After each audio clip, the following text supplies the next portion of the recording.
નમસ્કાર વિદ્યાર્થી મિત્રો, આપ સર્વેનું હાર્દિક સ્વાગત છે આપણી યુટ્યુબ ચેનલ ગુરુ જ્ઞાન શાળાની અંદર।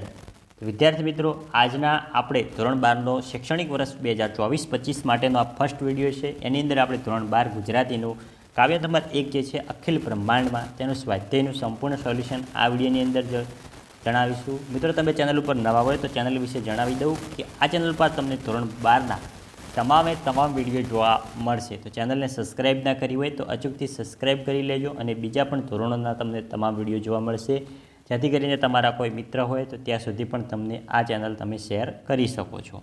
તો ચલો વિદ્યાર્થી મિત્રો, વધુ ટાઈમ વેસ્ટ ન કરતાં આપણે વિડીયોની શરૂઆત કરીએ। તેમાં પહેલો છે કે નીચેના પ્રશ્નના ઉત્તર એક એક વાક્યમાં લખો। એમાં પહેલો, સમગ્ર બ્રહ્માંડમાં કોણ વ્યાપેલું છે? તો સમગ્ર બ્રહ્માંડમાં શ્રીહરિ એટલે કે પરમાત્મા વ્યાપેલા છે।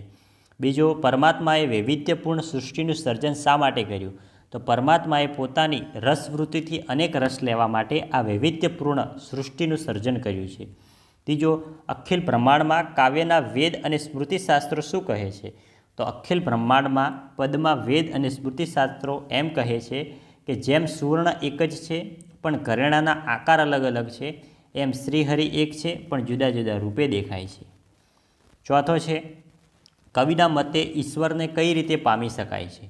તો કવિના મતે ઈશ્વરને કેવળ પ્રેમ ભક્તિથી પામી શકાય છે। પાંચમો, જ્ઞાન ગ્રંથો થકી કઈ પરિસ્થિતિ સર્જાઈ છે? તો જ્ઞાન ગ્રંથો થકી ઈશ્વર સંબંધી ગેરસંબંધી પરિસ્થિતિઓ સર્જાઈ છે। નેક્સ્ટ પ્રશ્ન 2, નીચેના પ્રશ્નોના 2-3 વાક્યમાં ઉત્તર લખો।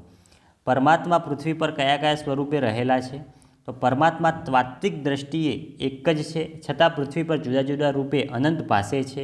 આપણા દેહમાં તે દેહ સ્વરૂપે છે, તત્વમાં તેજ સ્વરૂપે છે, શૂન્યમાં શબ્દ સ્વરૂપે છે, પૃથ્વી ઉપર પવન, પાણી તેમજ ભૂમિ સ્વરૂપે અલગ દેખાતો પરમાત્મા એક જ તત્વ રૂપે વ્યાપી રહેલો છે। બીજો, સોનું તો આખરે સોનું જ છે એવું સાથી કહી શકાય? તો સોનામાંથી અનેક ઘટના ઘરેણાં બને છે। આપણે સોનામાંથી બંગડી, પાયલ, ચેઇન, કડલા, પાયલ વગેરે આકાર આપીએ, આખરે સોનું તો સોનાના વિવિધ સ્વરૂપે જ છે। એ પરથી કહી શકાય કે સોનું તો આખરે સોનું જ છે। ત્રીજો, બીજ અને વૃક્ષનો કાર્યકારણ સંબંધ સ્પષ્ટ કરો। તો કારણ વગર કાર્ય સંભવી શકે નહીં, તે જ રીતે બીજ એ કારણ છે તો વૃક્ષ એ કાર્ય છે। બીજને જમીનમાં અંદર રોપવામાં આવે તો જ તેમાંથી થળ, ડાળીઓ, પાંદડા, ફળ, ફૂલ વિકસે અને વૃક્ષ બને। આમ બીજ અને વૃક્ષનો કાર્ય-કારણ સંબંધ બને છે। નેક્સ્ટ આગળ વધીશું કે નીચેના પ્રશ્નોના સવિસ્તર ઉત્તર લખો, એટલે કે વિસ્તૃત જવાબ લખવાનો છે। એમાં પહેલો, આ પદમાં નરસિંહ મહેતા પરમ તત્વને સી રીતે સમજાવે છે? તો એનો મિત્રો સંપૂર્ણ જવાબ આપેલો છે, જે તમે વિડીયો સ્ટોપ કરીને લખી શકો છો। નેક્સ્ટ આગળ વધીએ, સમજાવો કે ગ્રંથે ગરબડ કરી વાત ન કરી ખરી, જેને જે ગમે તેને પૂજે, મન વચન કર્મ આપ માની લઈએ, સત્ય છે એ જ મન એમ સૂજે। એને પણ મિત્રો કાવ્ય સમજૂતી આપેલી છે, જે તમે જોઈ શકો છો।